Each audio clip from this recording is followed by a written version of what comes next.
Hi friends, అందరికీ నమస్కారం. మనకు ఇప్పుడు తెలంగాణలో అయితే మార్వాడి గో బ్యాక్ అనే ఉద్యమం జరుగుతుంది. ఈ ఉద్యమం సరైనదా కాదా? అదేవిధంగా ఈ ఉద్యమంలో తెలంగాణ వ్యాపారులు నష్టపోతున్నారా లేదా? ఒకవేళ నష్టపోతే ఏ విధంగా నష్టపోతున్నారు? ఒకవేళ ఈ ఉద్యమాన్ని స్టార్ట్ చేసిన వాళ్ళు ఏ ఉద్దేశంతో స్టార్ట్ చేసినారు? ఒకవేళ చేస్తే ఇది ఓన్లీ మార్వాడీలకి పరిమితం అవుతుందా? కొందరు ఈ ఉద్యమం స్టార్ట్ చేసిన వాళ్ళు మార్వాడీలు వాళ్ళ కల్చర్ని తెలంగాణలోకి అలవాటు చేస్తున్నారు, తెలంగాణ కల్చర్ని అలవాటు చేసుకోవడం లేదు అని చెప్పేసి లేవనెత్తారు. అదేవిధంగా మళ్ళా కుల వృత్తులు నాశనం అవుతున్నాయి వీళ్ళ మార్వాడి గో బ్యాక్ వల్ల, మార్వాడీల వల్ల అని చెప్పేసి ఈ తెలంగాణ శ్యాము ఎవరో తెలియదు కానీ ఆయన పెద్ద మనిషి ఈ ఉద్యమాన్ని లేవనెత్తి కొద్దిగా ఏదో హైప్ చేద్దాం అనుకుంటున్నాడు. ప్లస్ దీని గురించి ఎక్స్ప్లెయిన్ చేస్తాను ఈ వీడియోలో. అదేవిధంగా తెలంగాణ గో బ్యాక్ అనే ఉద్యమం స్టార్ట్ చేశారు కదా, మళ్ళీ ఈయన ఏ ఉద్దేశంతో స్టార్ట్ చేసిండో తెలియదు కానీ అన్ని కుల వృత్తులు నాశనం అవుతున్నాయి, బీసీల కుల వృత్తులు అని చెప్పేసి ఈయన ఉపాధి కోల్పోతున్నారు. ఎందుకంటే కౌన్సిల్ వారు అంటే మన పద్మశాలి చేనేతలు నష్టపోతున్నారు వీళ్ళ వల్ల. అదేవిధంగా మాకు బంగారు షాపు గోల్డ్ స్మిత్ నష్టపోతున్నాడు. ఇవన్నీ చెప్పేసి కొన్ని చిల్లర మాటలు అయితే చెప్పడం జరిగింది. దీని గురించి నేను క్లియర్గా ఎక్స్ప్లెయిన్ చేద్దాం అనుకుంటున్నా. ఎందుకంటే తన ఉద్దేశం ఏముందో తెలీదు. ఇంత ఉద్యమాన్ని స్టార్ట్ చేసిన వ్యక్తి మరి వాళ్ళు నష్టపోతున్నారని చాలా సపోర్టివ్గా తీసుకున్నట్టు బాగానే ఉంది. మళ్ళీ నష్టపోతున్నప్పుడు తెలంగాణలో చాలామంది కొన్ని వ్యాపారాలు చేస్తున్నారు. దాని గురించి ఈ వీడియోలో క్లుప్తంగా ఎక్స్ప్లెయిన్ చేయబోతున్నాను. మరి అదేవిధంగా మార్వాడీల స్ట్రాటజీ ఏముంది, వాళ్ళు ఈ వ్యాపారంలో సక్సెస్ కావడానికి ఎందుకు ఇంత సక్సెస్ అవుతున్నారు, ఎందుకు వాళ్ళు ఈ ఇలా టేకప్ చేసుకుంటున్నారు, ఎందుకు మన వాడికి అదే వస్తువు తక్కువకు రావట్లేదు, మార్వాడికి తక్కువకు వస్తుంది. ఒకవేళ తక్కువకు వస్తే వాడు ఎందుకు తక్కువకు అమ్ముతున్నాడు, వీడు ఎందుకు తక్కువకు అమ్మలేకపోతున్నాడు. ఒకవేళ వాడు తెచ్చే ఐటెం ఒక దగ్గరనే, వీడు తెచ్చే ఐటెం ఒక దగ్గరనే, మళ్ళీ ఎందుకు మార్వాడికి తక్కువ దొరుకుతుంది అదే ఐటెం మన వాడికి ఎందుకు ఆ ఐటెం తక్కువగా దొరకట్లేదు అనే పాయింట్ మీద ఈ వీడియోలో నేను క్లుప్తంగా చెప్పబోతున్నాను. పాయింట్ 1 వచ్చేసి తెలంగాణ శ్యామ్ అనేట ఆయన ఇప్పుడు ఉద్యమాన్ని బాగా వీడియోలో ట్రెండ్ అవుతున్నాడు. ఆయన ఏ ఉద్దేశంతో స్టార్ట్ చేసిననే పక్కన పెడితే ఆయన మార్వాడి గో బ్యాక్ అంటున్నాడు. మీరు మా వ్యాపారాలను కబ్జా చేసుకుంటున్నారు అని చెప్పేసి చెప్తున్నాడు, మా కల్చర్ని పాడు చేస్తున్నాడు అని చెప్పేసి చెప్తున్నారు. బాగానే ఉంది. ఏ విధంగా కల్చర్ని పాడు చేశాడో ఈ తెలంగాణ శ్యామే చెప్పాలి. ఎందుకంటే వాళ్ళ కల్చర్, వాళ్ళు పాటించే కల్చర్ హిందుత్వ కల్చర్. ఇప్పుడు మన హిందువులు పాటించే కల్చర్ హిందుత్వ, అది ఒక భాగం, హిందువుల భాగమే. దాండియా వాళ్ళు ఆడుకుంటారు వాళ్ళది. ఇప్పుడు మనం తెలంగాణ వాళ్ళము అమెరికా పోతే అమెరికాలో గుళ్ళు ఓపెన్ చేసుకోవట్లేదా, ఆంధ్ర వాళ్ళు గుళ్ళు ఓపెన్ చేసుకోవట్లేదా, గుళ్ళ పూజలు చేసుకోవట్లేదా, అట్లని చెప్పేసి వాళ్ళు అక్కడ పూజలు చేసుకుంటున్నారని చెప్పేసి అమెరికాలో వచ్చి దాడి చేసి మా కల్చర్ని పాడు చేస్తున్నారని చెప్పేసి మా కల్చర్ని ఫాలో అంటే వాళ్ళు క్రిస్టియన్ కల్చరు, ఆ కల్చర్ని ఫాలో అయితే మనం కాలేం కదా. ఎవరి కల్చర్ వాళ్ళది, ఎవరి కల్చర్ వాళ్ళు ఫాలో అవుతారు, దానిలో తప్పేం లేదు. మరి ఇదే తెలంగాణ శ్యాము లేకపోతే ఒగేరా ఇంకా ఈ ఉద్యమాన్ని స్టార్ట్ చేసి దాన్ని ఉధృతంగా తీసుకుపోతున్న రవి అని, పిన్నమర్తి రవి అంటే ఎవరో తెలియదు నాకు.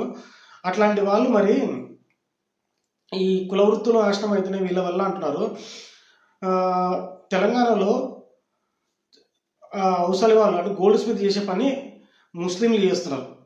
మళ్ళీ ఇది ఎందుకు ఖండించలేదు వీళ్ళు తెలంగాణ శ్యామ్ అనేటోడు. అదేవిధంగా ఈ పిన్నమర్తి అనే రవేండ్ ఆయన, ఇంకా చాలామంది ఎవరైతే గో బ్యాక్ ఉద్యమానికి సపోర్ట్ చేస్తున్నారో, నేను ఈ ఉద్యమాన్ని సమర్థించట్లేదు, ఈ ఉద్యమాన్ని నేను మళ్ళీ పొగడట్లేదు. ఈ పాయింట్ 1 కోణం 1 కోణం 2 చెప్తున్నాను. అంటే 2 కోణాలు ఉన్నాయి ఇందులో. వాళ్ళదేం తప్పు అంటలేను, వీళ్ళదేం కరెక్ట్ అంటలేను, వీళ్ళదేం కరెక్ట్ అంటే వాళ్ళు తప్పేం కట్టలేను. 2 పాయింట్లు 2 కోణాల్లో ఆలోచిస్తేనే మనకి ఏందని ప్రాబ్లం ఎక్కడుంది, ఏం చేస్తే సాల్వ్ అయితే అని తెలుసుకుందాం క్లియర్గా. మరి ఇదే ముస్లింలు గోల్డ్ స్మిత్ వాళ్ళు వ్యాపారం చేస్తున్నారు. మరి ఇక్కడ వీళ్ళకి మన గోల్డ్ స్మిత్ ఎవరు అవసరాలు, వాళ్ళ వ్యాపారం చారీలు, వాళ్ళ వ్యాపారం నష్టపోవట్లేదా, వాళ్ళ కులవృత్తి నష్టం కావట్లేదా. ఈ తెలంగాణ శ్యామ్ అనేటువంటి లేదా ఈ ఉద్యమానికి గో బ్యాక్ ఉద్యమాన్ని సపోర్ట్ చేసిన వాళ్ళకి మనకి వీళ్ళు కనిపిస్తలేరా, ఈ ముస్లిం అనేది కనిపిస్తారు. ముస్లిం గో బ్యాక్ అనొచ్చు కదా, ముస్లిం వ్యాపారులు గో బ్యాక్ అనొచ్చు కదా, అనలేరు. ఎందుకంటే వాళ్ళు వచ్చి తంతారు కాబట్టి, వీళ్ళు తన్నారు కాబట్టి. వీళ్ళు ఏదో ఒకరిని తన్నడం వల్ల అది పెద్ద ఇష్యూగా చూపించి మొత్తం మార్వాడీలను బ్లేమ్ చేద్దామని చూస్తున్నారు. మరి వాళ్ళని అనొచ్చు కదా గో బ్యాక్ అని. అదే ముస్లిం కార్పెంటర్ వర్క్ చేస్తున్నారు. కార్పెంటర్ వేరే వరకు వడ్రంగి వాళ్ళది. వడ్రంగి వాళ్ళ పుట్ట కొడుతున్నట్టు కదా, వాళ్ళ కులవృత్తిని నాశనం చేస్తున్నట్టు కదా. మరి వీళ్ళు ఈ తెలంగాణ శామనట ఆయన ఈ సోకాల్డ్ గో బ్యాక్ మార్వాడి ఉద్యమం చేసేటోళ్ళు మరి ఏం చేసిండ్రు, వాళ్ళకి ఏం సపోర్ట్ చేసిండ్రు? ఈ వడ్రంగి కార్పెంటర్లకి ఏం సపోర్ట్ చేశారు మీరు? ముస్లిం గో బ్యాక్ అన్నారా, లేకపోతే ముస్లిం వ్యాపారులు గో బ్యాక్ అన్నారా? అనలేదు కదా. పండ్ల వ్యాపారులు ఎవరు చేస్తారు? పండ్ల వ్యాపారం చేసేవాళ్ళు మన తెలంగాణలో పండ్లు, చేపల వ్యాపారం, పూల వ్యాపారం చేసేది ముదిరాజు కులస్తులు. మరి వీళ్ళు ఎందుకు గో బ్యాక్ అనలేదు? ఇప్పుడు మరి ఇప్పుడు పండ్లలో ముస్లిం పండ్ల వ్యాపారం చేస్తున్నారు, పూల వ్యాపారం చేస్తున్నారు. మళ్ళీ ఎందుకు ఈ తెలంగాణ శామం అనేటోడు వేరే వాళ్ళు ముస్లిం గో బ్యాక్ అనలేదు, ముస్లిం పండ్ల వ్యాపారులు గో బ్యాక్, పూల వ్యాపారులు గో బ్యాక్ అనలేదు? ఎందుకంటే వాళ్ళు ముస్లిం కదా, వచ్చి తంతారని చెప్పేసి భయంతో నోరు మూసుకొని ఉన్నారు. అదే మార్వాడీలు వేరే స్టేట్ నుంచి వచ్చిన వాళ్ళు కాబట్టి, లేకపోతే వాళ్ళు మనం చెప్పినట్టు వింటారు, లేకపోతే తంతామని చెప్పేసి వీళ్ళు భయంతో ఉంటారు కాబట్టి మీరు ఏం చెప్పినా వాళ్ళు భయపడతారనే భయస్థంతో మీరు బెదిరిస్తున్నారు. అది మళ్ళీ ముస్లిం గో బ్యాక్ అనొచ్చు కదా, అంటారా? అనలేరు. అదేవిధంగా ఇప్పుడు మటన్ షాపులు కట్కే వాళ్ళవి, మటన్ కొట్టే వాళ్ళు కట్కే వాళ్ళు ఎక్కువ కొడుతుండే. ఇప్పుడు ఆ కట్కే వాళ్ళు కాకుండా వాళ్ళ వృత్తిని టేక్ ఓవర్ చేసారు ఎవరు? ముస్లిం మటన్ షాపులు, చికెన్ షాపులు. మరి ఇప్పుడు కట్కే వాళ్ళ వ్యాపారం అనేది మళ్ళీ టేక్ ఓవర్ చేసిండ్రు. మరి ఎందుకు ముస్లిం గో బ్యాక్ అనట్లేదు? ముస్లిం వ్యాపారులు, మటన్ చికెన్ వ్యాపారులు గో బ్యాక్ అని ఈ తెలంగాణ శాము వీళ్ళు అనట్లేదు. మళ్ళీ ఇదే బీసీల గురించి మాట్లాడుతున్నారు కదా, బీసీల వ్యాపారాలు దెబ్బతీస్తున్న కులవృత్తులు దెబ్బతీస్తున్న కులవృత్తులు వాళ్ళు కూడా దెబ్బతీస్తున్నారు కదా, వాళ్ళని ఎందుకు అనట్లేదు వీళ్ళు? అంటే వీళ్ళ ఇంటెన్షన్ ఏంటంటే ఎక్కడో ఎవడో వీళ్ళతో చేయిస్తున్నాడు, ఎవడో ఆ కమ్యూనిస్టు సిద్ధాంతాలు ఉన్నవాడు, ఈ కమ్యూనిస్ట్ ఐడియాలజీ ఉన్నవాడు, వాడు ఏంటంటే ఈ చిచ్చు పెడదామని చెప్పేసి ఒక ఉద్యమాన్ని స్టార్ట్ చేయించాడు అని ఆ ఐడియాలో కోణంలో ఆలోచన వస్తుంది. మరి ఈ ఉద్యమం ఇక్కడ చేయించేవాడు, ఇక్కడ నష్టపోతున్నవాడు, వాడు నష్టపోవట్లేదా? మరి వాళ్ళని ఎందుకు అనట్లేదు? అనరు. ఎందుకంటే వీళ్ళకి కావాల్సింది మార్వాడి అన్నాడు, అవతలని అనడం కాదు. అదేవిధంగా మనకి ఇప్పుడు మంగళి ఉన్నారు. మంగళి వ్యాపారం జావిదా బీబీ హెయిర్ సెలూన్ పెడితే చాలా గట్టిగా అడ్డుకున్నారు. చాలా వాళ్ళని అందరూ ఏమిటి దాన్ని 90% అడ్డుకోగలిగారు. ఒక 10% అయితే ఇంకా నడుస్తూనే ఉన్నాయి. వాళ్ళు బాగా పోరాడారు. మళ్ళీ ఈ టైం ఆ సమయంలో ఈ తెలంగాణ శ్యామ్ అనేటోడు ఈ సోకాల్డ్ మార్వాడి గోబాక్ అనే ఇప్పుడు ఎవరైతే అంటున్నాడో వాళ్ళకి ఎందుకు నాయ బ్రాహ్మణులకి సపోర్ట్ చేయలేదు అప్పుడు? అరే హెయిర్ సెలూన్స్ గో బ్యాక్ అనేది ఎందుకని లేదు? ఎందుకు ఉద్యమం చేయలేదు? అదేవిధంగా ఇప్పుడు ముస్లిమ్స్ కటింగ్ షాపులుగా పెడుతున్నారు. మరి ఇప్పుడు ఎందుకు ముస్లిమ్స్ గో బ్యాక్, ముస్లిం హెయిర్ సెలూన్స్ గో బ్యాక్ అని అనలేదు? మరి కులవృత్తులు నాశనం అవుతున్నాయి కదా వాళ్ళ వల్ల. మీరు ఎందుకు అనట్లేదు? ఎందుకంటే వీళ్ళకి కావాల్సింది వీళ్ళని అనడం కాదు, ఒక మార్వాడిని అనడం కావాల్సింది. వీళ్ళకి ఎవడో ఇచ్చిన సిద్ధాంతం వీళ్ళని గో బ్యాక్ అని ఉంటుంది, వాళ్ళని కాదు. వాళ్ళు చేసే తప్పేం లేదు, వీళ్ళు చేసే తప్పు అనమాట. వీళ్ళ ఉద్దేశంలో ఎవరైతే ఇప్పుడు ఈ ఉద్యమాన్ని నడపాలనుకుంటారో వాళ్ళ నిజస్వరూపం అనేది ఇలా ఉంది. ఇంకా అదేవిధంగా చూసుకుంటే చెప్పులు, మనకు దళితులు చెప్పులు కుడతారు. మరి దళితులకు చెప్పులు కుట్టినప్పుడు ఆ చెప్పులు ఇప్పుడు చెప్పుల షాపులు అయినాయి, వాళ్ళ చెప్పుల షాపులు ఉంటాయి దళితులకి. మరి చెప్పులు గో బ్యాక్ అని ముస్లింలుగా చెప్పుల షాప్ పెట్టారు. వాళ్ళ ముస్లింలు నచ్చుగా ఫుట్వేర్స్ గో బ్యాక్ అని ఎందుకు అనలేకపోతున్నారు? ఆ చెప్పుల వ్యాపారం ఎవరిది? ఒక దళిత బిడ్డలే కదా. మరి వాళ్ళు గో బ్యాక్ అని ఎందుకు అనలేకపోతారు? వీళ్ళు మార్వాడి గో బ్యాక్ అంటున్నారు కదా. ఎందుకు? ఇప్పుడు బట్టల షాపులు ముస్లిమ్స్ పెట్టుకున్నారు, చేనేత కార్మికులు, అది చేనేత వాళ్ళది. మరి ముస్లిం గో బ్యాక్ ఎందుకు అనలేకపోతున్నారు? ఈ తెలంగాణ శ్యామ్ కానీ ఇప్పుడు సోకాళ్ళు మార్వాడి గో బ్యాక్ అనేవాళ్ళు ఎందుకని అనలేరు వాళ్ళు? ఎందుకంటే వాళ్ళకి కావాల్సింది మార్వాడి గో బ్యాక్, ఈ వీళ్ళు కాదు కదా. ఇప్పుడు మళ్ళీ వీళ్ళ సిద్ధాంతం మాత్రం తెలంగాణ కులవృత్తులను కాపాడడం, తెలంగాణ వ్యాపారస్తులను నష్టపోతున్నారు కాబట్టి వాళ్ళకి సపోర్ట్ చేస్తూ ఉండడం. ఇది రాంగ్ వేలో తీసుకుపోతున్నారు. ఎందుకంటే వీళ్ళకి కావాలని ఉద్యమం చేసి హైప్ తెచ్చుకోవడానికే తప్ప నిజమైన ఉద్యమం కాదు ఇది. నిజమైన ఉద్యమం చేయాలంటే ఫస్ట్ వాళ్ళ మీద వాళ్ళు చిరు వ్యాపారం నుంచి మొత్తం మన కులవృత్తులను నాశనం చేస్తున్నారు. కుండల నుంచి గుమ్మర్లను అందరినీ వాళ్ళని గో బ్యాక్ అనడానికి చేత కాదు వీళ్ళకి. ఇక్కడ పడి ఏడవాలే. ప్లస్ ఇది నెక్స్ట్ స్టెప్ వచ్చేసి మన వ్యాపారులు అదేవిధంగా గుజరాత్ ఈ మార్వాడి వ్యాపారులు సక్సెస్ కావడానికి మన వ్యాపారం సక్సెస్ కాకపోవడానికి వాళ్ళు కావడానికి కారణం ఏంటంటే వాళ్ళు యూనిటీగా ఉన్నారు, మనోళ్ళు యూనిటీగా లేరు. ప్లస్ ఇంకోటి నేను చూసింది పర్సనల్ ఏంటంటే ఈ మార్వాడీలు సక్సెస్ కావడానికి, షాపులు పెట్టి సక్సెస్ కావడానికి నేను రీసెర్చ్ చేసిన దాని ప్రకారం వీళ్ళు ఏం చేస్తారంటే ఇప్పుడు మ్యానుఫ్యాక్చర్ కంపెనీలు ఎవరో గుజరాత్లో లేకపోతే సంథింగ్ ఎన్నో ఉంటాయి, అవి మొత్తం డంప్ చేసేది ఇక్కడికి హైదరాబాద్ ఇక్కడ బేగం బజారు లేకపోతే రాణిగంజ్ లేకపోతే సంథింగ్ వగేరా వగేరా ఓల్డ్ సిటీలో డంప్ చేస్తారు. ఇక్కడ నుంచి వేరే స్టేట్ల నుంచి తెచ్చినవి. ఇక్కడ ఎవరు ఉంటారు, వేరే నార్త్ నుంచి మ్యానుఫ్యాక్చర్ అయిన సామాన్ మొత్తం తీసుకురావడానికి ఇక్కడ ఉంటుంది అనమాట. తీసుకొచ్చి ఇక్కడ డంప్ చేస్తారు. ఇక్కడ డంప్ చేసిన తర్వాత అదే ఒక మార్వాడి వ్యాపారం ఏం చేస్తారంటే ఆయన మార్వాడే ఉంటాడు, ఎందుకంటే ఇక్కడ వ్యాపారం పెట్టిన ఆయన ముందు ఆయన మన హైదరాబాద్లో హోల్సేల్ పెట్టిన ఆయన మార్వాడే ఉంటాడు. ఆయన దగ్గరికి ఒక మార్వాడి ఇప్పుడు ఒక విలేజ్లో పెట్టుకున్న మార్వాడి వ్యాపారి ఏం చేస్తాడంటే ఒక టౌన్లో పెట్టుకున్న వ్యాపారి మార్వాడి దగ్గరికి వెళ్ళి సమానం ఉంటాడు. మార్వాడి కాబట్టి వీనికి ఆ వస్తువు 100 రూపాయలు అయితే 40 రూపాయలకు ఒక 30 రూపాయలకు ఇస్తాడు.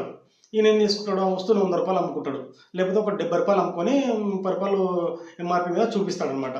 అదే మన వ్యాపారి ఇదే ఎక్కడి నుంచి పర్చేజ్ చేయాలి బల్క్గా, ఇదే రాణిగంజో ఇదే అఫ్జల్గంజో లేకపోతే ఇదే మనకు బేగం బజారో వెళ్ళి పర్చేజ్ చేయాలి. అది ఎవరి దగ్గర వేయాలి, మార్వాడి వ్యాపారం దగ్గర వేయాలి, ఎందుకంటే వాడు అక్కడ వ్యాపారం చేస్తున్నది మార్వాడి కాబట్టి. ఇప్పుడు ఏమవుతుంది, వాళ్ళకి ఏమో 100 రూపాయల ఐటమ్ వచ్చే ఎంఆర్పి ఉండే ఐటమ్ మనకి 20 రూపాయలకు దొరికింది మార్వాడానికి. మనోనికి ఏం చేస్తాడు, 50 రూపాయలకి ఇస్తాడు. మనోడు ఏం చేస్తాడు, అప్పుడు 50 రూపాయలకు ఇంకో ప్రాఫిట్ పెట్టుకొని 80 రూపాయలు 90 రూపాయలు అమ్ముతాడు. మళ్ళీ అది మార్వాడు ఏం చేస్తాడు, వాని దగ్గర మన తక్కువ వచ్చింది 20 రూపాయలకు, వీడు ఏం చేస్తాడు 70 రూపాయలకి అమ్ముతాడు. అప్పుడు వానికి వీనికి డిఫరెన్స్ ఏముంటుంది, 20 రూపాయల దగ్గర ఉంటుంది. అప్పుడు మనం ఏం చేస్తాం, 20 రూపాయలు తక్కువ బాబు వాని దగ్గరికి వెళ్ళాలి, వాని దగ్గరనే కొనాలని చెప్పేసి పెట్టుకొని మనం మార్వాడితో కూడా ఉంటాం, 20 రూపాయల ప్రాఫిట్ వస్తుందని. వానికి వీనికి డిఫరెన్స్ ఏంటంటే అక్కడ బల్క్గా హోల్సేల్లో తెచ్చే దగ్గర ఉండే షావుకారు ఎవడైతే ఉంటాడో వాడు మార్వాడే. ఇక్కడ మన దగ్గర వ్యాపారం చేస్తున్న మార్వాడి ఏం చేస్తాడు, మన దగ్గర కొంటాడు కాబట్టి మనం తక్కువకి ఇస్తాడు. మార్వాడి బాయ్ లెక్కల 20 రూపాయలకే ఐటమ్ 100 రూపాయల ఐటమ్ 20 రూపాయలకు వస్తే ఇస్తాడు. అదే మనకి అయితే 50 రూపాయలకు అమ్ముతాడు. ఎంత బల్క్ తీసుకున్నా రేట్ ఎక్కువ అమ్ముతాడు. మనం మార్జిన్ ఎక్కువ పెట్టుకుంటాడు కాబట్టి రేట్ ఎక్కువ వచ్చింది కాబట్టి, వీడు మార్జిన్ తక్కువ వచ్చింది కాబట్టి వీడు కొద్దిగా తక్కువకి ఇస్తారు కాబట్టి అందరూ మార్వాడితో కొనడం వల్ల అలవాటు అయిపోయింది అనమాట. ఇది మార్వాడి కథ. ఎక్కడ లోపం ఉంది ఇప్పుడు, ఇక్కడ వాడెప్పుడో పాతుకుపోయాడు. మ్యానుఫ్యాక్చర్ కంపెనీ వాందే, తర్వాత మళ్ళీ హోల్సేల్ దగ్గరకు వచ్చినప్పుడు వాందే, ప్లస్ మళ్ళీ గ్రౌండ్ లెవెల్కి వెళ్ళినప్పుడు వాందే. అంతా వాళ్ళే అయినప్పుడు వాళ్ళకి తక్కువ రాక ఐటమ్ ఎట్లా వస్తుంది, మనకి ఎందుకు ఎక్కువ వస్తుంది, నువ్వు ఒక మ్యానుఫ్యాక్చర్ పెట్టుకోవాల్సి వస్తుంది, డబ్బులు ఉండవు మన దగ్గర. అప్పుడు ఏం చేయాలి, దీనికి సొల్యూషన్ ఒక ప్రభుత్వం అనేది ఒక వ్యవస్థను కల్పించాలి. మ్యానుఫ్యాక్చర్ ఇప్పుడు చేనేత కార్మికులకు ఒక వస్త్ర పరిశ్రమ, ఒక నాయి బ్రాహ్మణులకి ఒక ఏంది సెలూన్ షాప్స్, తర్వాత చేనేత కార్మికులు, తర్వాత మనకు కుండలు వేసే వాళ్ళకి కుండల పరిశ్రమ ఒకటి పెట్టాలి, కొత్త డిజైన్స్ లేటెస్ట్ ప్రకారం. అదేవిధంగా ఈ పూల పండ్ల వాళ్ళకి ఫ్రూట్ షాప్స్లు, ఫ్రూట్ జ్యూసులు ఇవన్నీ ఓకే పెట్టవచ్చు. అదేవిధంగా మనకు అవసరి వాళ్ళకి ఒక గోల్డ్ షాపులు పెట్టించవచ్చు రాయితీ కింద. అదేవిధంగా వడ్రంగి వాళ్ళకి కార్పెంటర్ వృత్తి కాబట్టి కార్పెంటర్ షాప్స్ కానీ కార్పెంటర్ మ్యానుఫ్యాక్చరింగ్ నుండి పెట్టవచ్చు. అట్లా పెడితే మనోడు ఎదుగుతాడు, ఎందుకంటే వాడే మ్యానుఫ్యాక్చర్ అయినప్పుడు వాడు తక్కువ అమ్మేస్తాడు. ఇప్పుడు మ్యానుఫ్యాక్చర్ ఎవడు మార్వాడే అండు, వాడు తెచ్చేవాడు హోల్సేల్గా తెచ్చుకుంటాడు, వాడేవాడు మార్వాడే. రిటైల్ అమ్మడానికి తీసుకుపోయేవాడు మార్వాడు. అందరు మార్వాడు వెళ్ళినప్పుడు వాడికి తక్కువకి వస్తుంది కాబట్టి వాడు తక్కువ అమ్ముతున్నాడు, తక్కువ అమ్మలేకపోతున్నాడు. అప్పుడు ఏం చేస్తుంది, డిఫరెన్స్ వచ్చేసి వీని వ్యాపారం ఎక్కువ అవుతుంది, నా వ్యాపారం తక్కువ అవుతుంది అనే ఒక కాన్సెప్ట్లో ఇన్సెక్యూర్ ఫీల్ అయ్యి గొడవలు స్టార్ట్ అవుతున్నాయి. ఇప్పుడు ఎవరైనా టౌన్లో ఉండే వ్యాపారస్తులు, మన వ్యాపారస్తులైనా మార్వాడి మీద కంప్లైంట్ ఇచ్చినా అది ఎందుకంటే వాడు తక్కువ అమ్ముతున్నాడు, వాడు సెకండ్ మాల్ అంటున్నాడు. సెకండ్ మాల్ ఉండొచ్చు, సెకండ్ మాల్ వాడు అమ్మొచ్చు, వీడు అమ్మొచ్చు, ఎవడైనా అమ్మొచ్చు, ఒకవేళ క్వాలిటీ తక్కువది. అప్పుడు కంప్లైంట్ ఇస్తే నీకు వాడు సెకండ్ మాల్ అమ్ముతున్నప్పుడు తెలిసినప్పుడు నువ్వు పోయి ఆ second item quality less mall అమ్ముతున్నాడు, నెంబర్ 1 క్వాలిటీ అని చెప్పేసి కంప్లైంట్ ఇవ్వచ్చు. ఈ మధ్య సాల్వ్ అయిపోతుంది అక్కడ ఇస్తే. కాకపోతే వీడమ్మేది అదే మాలు, వాడమ్మేది అదే మాలు, కానీ తెచ్చే వ్యాపారి మాత్రం హోల్సేల్ ఒక దగ్గరనే తెస్తారు. ఎగ్జాంపుల్ చెప్తున్నాను నేను, ఒక దగ్గర అంటే ఇన్ ద సెన్స్ నేను చెప్పేది మార్వాడి దగ్గరనే ఇప్పుడు రాణిగంజ్, అఫ్జల్గంజ్ ఇక్కడ పోయినప్పుడు ఒకటే షాప్ దగ్గర అక్కడ తిరిగిన మార్వాడే ఉంటాడు. వాడు తక్కువకు వస్తుంది, వీళ్ళు తక్కువకు రాదు, మనం తక్కువకు రాదు. దానివల్ల వీడు రేట్ ఎక్కువ అమ్మాల్సి వస్తుంది, వాడు తక్కువకు వస్తున్నారు, తక్కువకు అమ్ముతాడు మార్జిన్. దీనివల్ల వాళ్ళ దగ్గరికి వ్యాపారులు ఎగబడి, జనాలు ఎగబడి కొంటారు కాబట్టి తక్కువ వస్తుందని ఇట్లా వాడు ఎదిగిపోతున్నాడు. ఇంకోటి ఇది మెయిన్ కారణం అని నేను రీసెర్చ్ చేసిన ప్రకారం చెప్తున్నాను. ఇది ఇలా ఉండగా వాడు మార్వాడు వచ్చిండు, వీడొచ్చిండు, వాడు వ్యాపారం చేస్తున్నాడు, గో బ్యాక్ అంటే ఇప్పుడు తెలంగాణ శ్యాము, ఈ పిండమర్తి రవి వీళ్ళందరూ ఉద్యమం చేసే వాళ్ళంతా ఈ హైదరాబాద్లో ఏం కాదు, కానీ హైదరాబాద్ వచ్చి బతున్నారు కదా, హైదరాబాద్లో వ్యాపారాలు, హైదరాబాద్ బిజినెస్లో, హైదరాబాద్ జాబ్ చేస్తున్నారు కదా. అట్లంటే నువ్వు కూడా ఇక్కడ చేయొద్దంటే ఊరిపోయి ఊరిలో బతుకు. ఇప్పుడు సంథింగ్ ఇప్పుడు తెలంగాణలో హైదరాబాద్లో ఉండేవాళ్ళు ప్రతి ఒక్కరు కూడా హైదరాబాద్ ఏం కాదు, మళ్ళీ వచ్చి బతుకుతున్నాడు. బతకని ఎవడు ఎక్కడైనా బతకవచ్చు. మనం అమెరికా వెళ్ళి బతుకుతున్నాం, బతకట్లేదా? వాడు గో బ్యాక్ అంటే బాగుంటుందా? ఈ గో బ్యాక్ అనేది సరైన పద్ధతి కాదు. దీనికి ప్రాబ్లం సాల్వ్ చేయడానికి కొన్ని మార్గదర్శకాలు అన్వేషించాలి. అది ఎవరి చేతిలో ఉంది? ఇప్పుడు వాడంటే మార్గోడం చేతిలో మ్యానుఫ్యాక్చర్ యూనిట్ ఉంది కాబట్టి మ్యానుఫ్యాక్చరర్ వాడే, హోల్సేల్ వాడే, రీటైల్ వాడే, తక్కువకు వస్తుంది. వాడే కాబట్టి తక్కువకు సపోర్ట్ చేసుకుంటారు. మనవాడు కూడా తక్కువకు అమ్మాలంటే ప్రభుత్వాలు ప్రోత్సహించి ఇండస్ట్రీస్ పెట్టాలి. ఏ కుల వృత్తికి ఆ కుల వృత్తి ఒక ఇప్పుడు నాయి బ్రాహ్మణులకి ఒక కటింగ్ షాపు, తర్వాత ఎవరికి గోల్డ్ షాప్స్, గోల్డ్ స్మిత్కి గోల్డ్ షాపు, కార్పెంటర్కి కార్పెంటర్ మ్యానుఫ్యాక్చరింగ్ యూనిట్, ఇట్లా అంటే ఎవరి కుల వృత్తి ప్రకారం వాళ్ళకు ఒక మ్యానుఫ్యాక్చర్ యూనిట్ పెట్టిస్తే గవర్నమెంట్ రాయితీ ఇచ్చి, అప్పుడు ఈ మార్వాడు కంటే ఇంకా తక్కువ అమ్ముతాడు కదా ఊళ్ళల్లో. అప్పుడు వీడి బిజినెస్ మ్యాన్ అవుతాడు కదా. ఇవి ప్రభుత్వాలు ఆలోచించవు, ఈ ప్రభుత్వాలు డెవలప్ చేయవు. కాకపోతే మాత్రం చిచ్చులు పెట్టడానికి ఆడిడు వస్తాడు. అదే ఈ చిచ్చులు పెట్టుడు మార్వాడి గో బ్యాక్ అన్నటోడు, అరే ప్రభుత్వమా ఇట్లా చేనేతలకు నేత మ్యానుఫ్యాక్చరింగ్ రెడీమేడ్ మ్యానుఫ్యాక్చర్ తయారు చేసేది వస్త్ర పరిశ్రమ పెట్టించు అని చెప్పేసి వీడు డిమాండ్ చేస్తే బాగుండదా? వీళ్ళు చేయరు. వీళ్ళకి ఎందుకు కావాలంటే గో బ్యాక్ అని వాని మీద బెదిరించి భయపెట్టో పైసలు దండుకుందామనో ఏదో చూస్తుంటారు వీళ్ళ మొత్తం సిద్ధాంతం. ఇంకోటి ఇక్కడ మన వాడిందంటే తెలంగాణ, నేను చెప్తున్నా, మనం ఈరోజు 10 రూపాయలు సంపాదిస్తే 10 రూపాయలు తింటాం, తాగుతాం, ఎంజాయ్ చేస్తాం. ఎందుకంటే మనం రేపు ఉంటామో లేదో తెలియదు అనే కాన్సెప్ట్లో ఉంటాం. ఉన్న రోజులు ఎంజాయ్ చేయాలి, తినాలి, తాగాలి. అంటే మంచిగా నేను దీన్ని ఇది ఏదో తప్పుగా భావించకండి. ఎంజాయ్ చేయాలంటే లైఫ్ను హ్యాపీగా లీడ్ చేయాలి. పైసలు సంపాదించినావా, దాచుకున్నావా, పెట్టుకున్నావా, ఇంకా చచ్చిపోయినావా అంత ఉండొద్దు. ఎందుకంటే ఉన్న రోజులు హ్యాపీగా ఉండాలి. దీన్ని పైసలు ఎట్లా ఖర్చు చేయాలి, ఎంజాయ్ ఎట్లా చేయాలని మన సిద్ధాంతంలో మనం ఉంటాం. వాడు అట్లా కాదు కదా, వాడు తినడు, తాగడు. అంటే చెప్తున్నా, ఇప్పుడు వాళ్ళు కూడా తిని తాగుతున్నారు, కానీ 90% తిని తాగారు. వాళ్ళు ఏంటంటే వచ్చిన రూపాయలు పోగు చేసే ఉంటారు. మన అట్లా ఉండదు. హ్యాపీగా ఉండాలి, ఉన్న రోజులు మంచిగా ఫ్రెష్గా ఎంజాయ్ చేయాలి అని ఉంటుంది. వానికి అది ఉండదు. వాడు రూపాయలు ఖర్చు చేయకుండా దాచిపెడుతూనే ఉంటాడు. దాన్ని దాచిపెట్టి మళ్ళీ వ్యాపారంలో ఇన్వెస్ట్ చేస్తూనే ఉంటాడు. ఇంకోటి ఏంటంటే, మనం జాబ్ చేద్దామని చూస్తాం, మనం 10,000 వచ్చే జాబ్ చేద్దామని చూస్తాం. కానీ అదే ఇప్పుడు ఒక జ్యూస్ షాప్ పెట్టుకుంటే 1,00,000 రూపాయలు వస్తాయి. అంటే ఎగ్జాంపుల్ చెప్తున్నా, రోజు 1,000 రూపాయలు సంపాదించాం, 2,000 సంపాదిస్తాం, 6,000 అట్లా. ఒక బిజినెస్ పెట్టుకుంటే ఎదుగుతాం. లేకపోతే ఒక కిరాణా షాప్ పెట్టుకుంటాం. వాడు కిరాణా షాప్ పెట్టి కదా మార్వాడు, మన కిరాణా షాప్ పెట్టుకొని కరెక్ట్ దాన్ని రన్ చేస్తే నెలకు 30,000 సంపాదించవచ్చు. కానీ మనకు 10,000 జాబే ఇవ్వాలి, 30,000 వద్దు. కానీ వానికి ఏంది, జాబులు వద్దు. వానికి వాళ్ళ ఇంట్లో 10 మంది ఉంటే 10 మంది ఒక షాప్లో పని చేయాలి, వ్యాపారం చేయాలి, వాడు 3 పెట్టుకోవాలి. అది వాడి కాన్సెప్ట్. వాడు వ్యాపారం అని ఉంటాడు. మనం వ్యాపారంలో లేం కదా, మనకు జాబులు కావాలి. ఇది మన సమస్య. ఎక్కడ ఉందో లోపం పాయింట్ టు పాయింట్ చెప్పిన. ఇవన్నీ మారాలంటే ప్రభుత్వాలు ఆలోచన విధానం మారాలి. ప్రభుత్వం ఏ వృత్తి వాళ్ళకి వాళ్ళ సెక్టర్. ఇప్పుడు గొల్ల కుర్మలు ఉన్నారు, ఇప్పుడు గొల్ల కుర్మల్ని నువ్వు కించపరుస్తున్నావా అని అనకండి. ఎందుకంటే వాళ్ళు ఇప్పుడు అందరు చదువుకునే వాళ్ళు ఉండరు. కొందరు చదువు బంద్ చేసి పని చేసుకునే వాళ్ళు ఉంటారు. వాళ్ళకు ఒక వృత్తి కాబట్టి వాళ్ళకు గొర్రెల పెంపకం, పాల డైరీ ఫామ్ పెట్టవచ్చు. డైరీ ఫామ్ ఇప్పుడు వాడు దొడ్ల డైరీ డైరీ పెట్టడం ఏందండి, ఆ హెరిటేజ్ వాడు డైరీ పెట్టడం ఏంది. అదే రైతు ఇప్పుడు హెరిటేజ్ ఉంది, చంద్రబాబు మన పాలు వెతుకుతున్నాడా లేకపోతే డైరీ ఫామ్ పెట్టిండా? రైతు నుంచి తెచ్చి డైరీ ఫామ్ పెట్టి ప్యాకింగ్ చేయడం కదా.